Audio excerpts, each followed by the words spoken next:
Kasim, Sulaiman, it's a pleasure to speak to you both. This is the first time you ever speak publicly about really anything related to your father or anything at all. For anyone that doesn't know, especially those outside of Pakistan, your father, former Prime Minister Imran Khan, was jailed over a year ago now. It was, I think I told you guys, I did an interview with him weeks beforehand on the day of the Russian mutiny. And it's one of the most emotional interviews I've ever done. And, you know, most Pakistanis, most of the international community view this imprisonment as just a complete political witch hunt. And it seems as part of a broader, history of military control by the Pakistani military, or political control by the Pakistani military. That's essentially dominated the country's politics for decades now. I want to start with a quote, a tweet by your mother, Jemima. In the last few weeks, there have been serious and concerning developments regarding my son's father, Imran Khan's treatment in prison. The Pakistani authorities have stopped all visits to him by his family and his lawyers. They have also postponed all court hearings. In addition to cutting off in-person visits, and in defiance of a court order, his weekly calls to his sons, Sulaiman and Kasim Khan, you guys, who are British and who live in London, were stopped on the 10th of September. We've received reports that the authorities have now turned off the lights and electricity in Imran Khan's cell, and he's no longer allowed to leave his cell at any time. The jail cook has even been sent on leave. He's now completely isolated, in solitary confinement, literally in the dark, with no contact with the outside world. His lawyers are concerned about his safety and well-being. So that was your mum a few months ago, October last year. Guys, again, pleasure to have you on the show. And my first question is this an accurate description by your mother? Yeah, I mean, completely. We've known for a while that he's gone through periods of having no light in his cell. He's been in there for nearly 2 years, and there have been periods of, no access to the outside world, no access to doctors. We're well aware of the situation, and he's been in, prolonged solitary confinement. So, if only we were able to speak to him more. The court mandates that we speak to him once every week.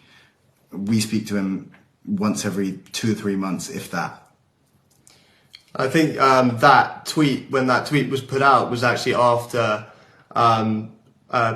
large protests in Pakistan about the elections and about just general suppression of democracy in Pakistan. And as a punishment, I think they really ramped up those punishments. No light in the cell, no visitors, and so on.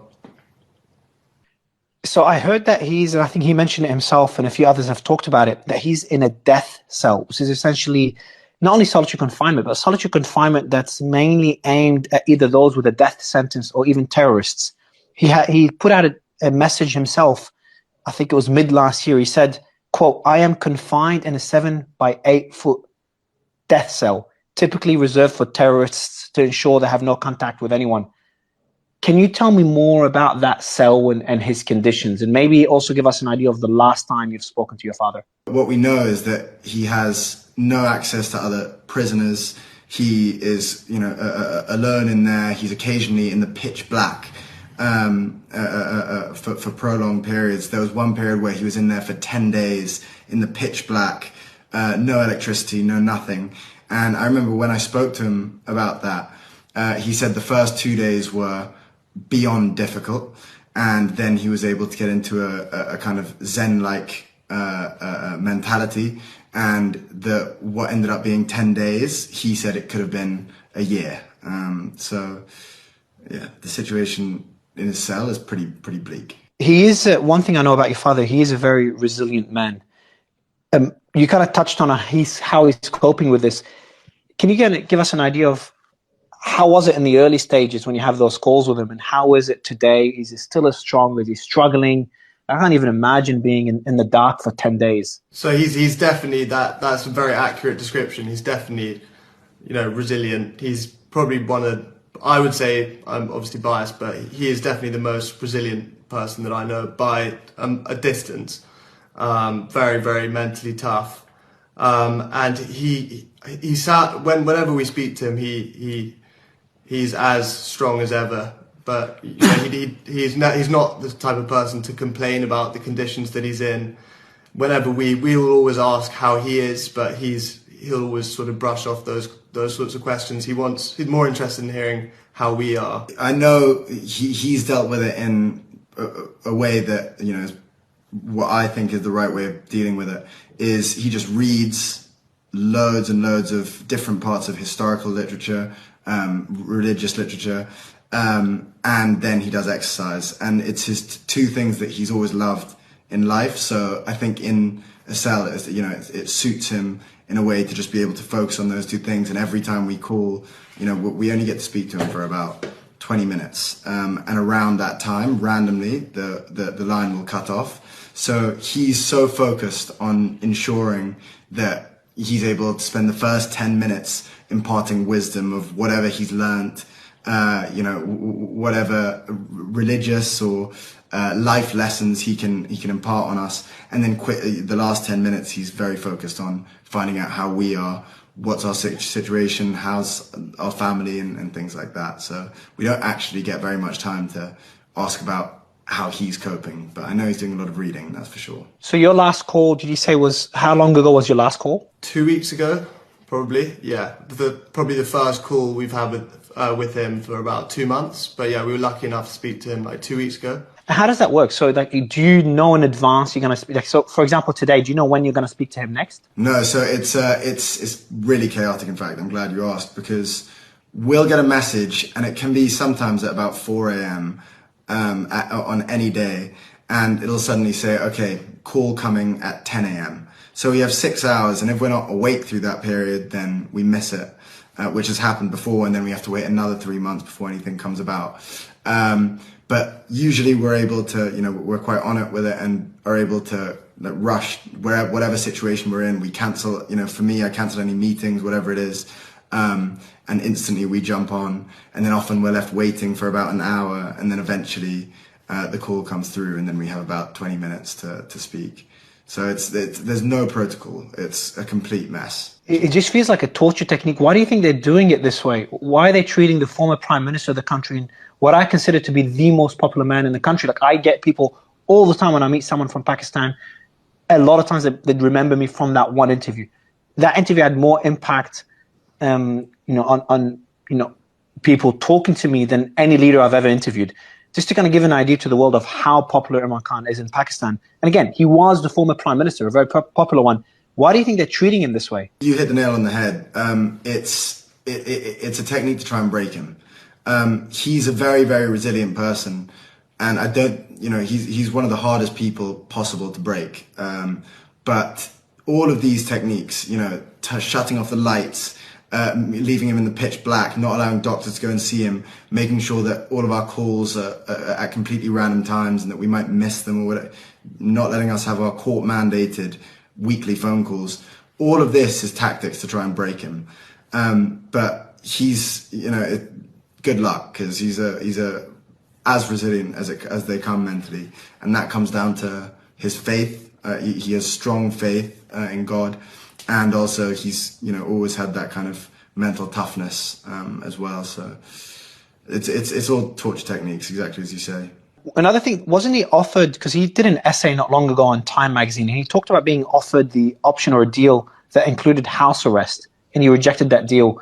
And I think he had demands. I think he wanted some other people related to his family or members of his political party. Maybe Sulaiman, can you give me a bit more context on that deal? And kind of him rejecting that deal is another indicator of his resilience. So I think that's mainly to do with the fact that there are many of his supporters and his party members and family members who are in prison currently in similar conditions to him. So, and he's very, very principled, and he wouldn't, you know, on their behalf, I think that definitely would have played a part. He wouldn't want to kind of he'd want to be aligned with them. He's always been kind of very principled, and I don't think he'd go against his principles very on a whim. What have you guys told him? Like, I'm just imagining if I had my father or a family member in a similar position, and I'd be urging him, because you guys born in London, live in London, so you're away from Pakistani politics. And if I was in your position, I would be convincing my father to do whatever it takes just to get out of jail and just to have his freedom again. Have you guys tried to convince him of doing this? So actually, when we were younger, when I was younger, you know, I'd hated him being in politics. Would way rather him just do sort of cricket punditry or analysis, and live an easy life in London or you know, out of politics. But it is genuinely his passion, and you know, and I don't think he'd feel fulfilled if he wasn't doing what he's doing. I don't think he'd be happy if he was just living a kind of easy life in London, or yeah. Because I think if he wanted to be in exile, he could, but he's genuinely. He could easily make a deal. Like he would, if from a political perspective, I'm sure they have certain demands. You know, the easiest one is, and this is me speaking, obviously my own opinion, but him speaking in support of the military, for example, or of the opposing political party. Just one example of many of things he could do to gain back his full freedom. But I think his defiance is the reason he's in jail. And do you still, I know you said in Kasim the same question to you after Sulaiman, but do you still try to convince him to get out of politics, or you've kind of given up on that?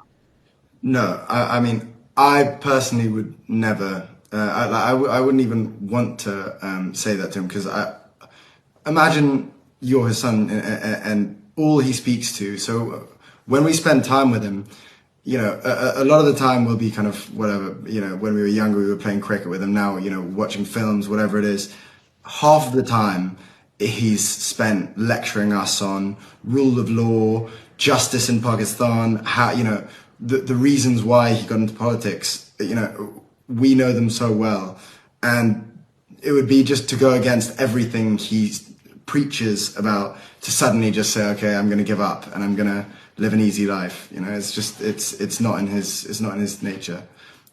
He has a single-minded obsession to try and help the people of Pakistan, and it's in such turmoil right now, Pakistan. He's dedicated to it, and he's not going to give up. And he's always wanted you guys to be out of politics. Is that correct? Yeah. I think, well, if you look at the two established parties in Pakistan, there's a tradition of, it's like dynastic politics. They're dominated by two different families, and so he's always wanted to. He hasn't wanted his party to follow that tradition. And yeah, so I personally don't ever want to be involved in politics in Pakistan, and I don't think he wants us to be either. Yeah, I know, Kasim, you're in a similar position. You don't want to be involved you're a very successful entrepreneur as well, so you've got a life outside of politics, and kind of this implies, the answer to my next question is that why do this interview and why now? So more than anything, we've gone through the legal routes. We've gone through, every route that we thought would potentially get him out. We never thought he would be in there a fraction of how long he's been in there. And it's only getting worse. And so, we've somewhat run out of those options. And now we've decided, okay, the only route is to, of taking action is to come and speak publicly. And I think, I appreciate you for allowing us to speak here about it. What we want is international pressure on Pakistan right now, because currently he's living in inhumane conditions. They're not giving him basic human rights. They're not really doing anywhere near enough, and what we want is global pressure. Yeah, I think we've, like Kasim said, we've tried, we've exhausted other options, legal avenues, and it's gone very quiet. It seems in the international media, at least, it seems to have gone very quiet. And it's just it's basically for the human rights of not only our father but other political prisoners, and restoration of proper democracy in Pakistan as well. Aside from our own obvious selfish reasons. Yeah, look, obviously your selfish reasons, this is your own father, and look, just for the international community to understand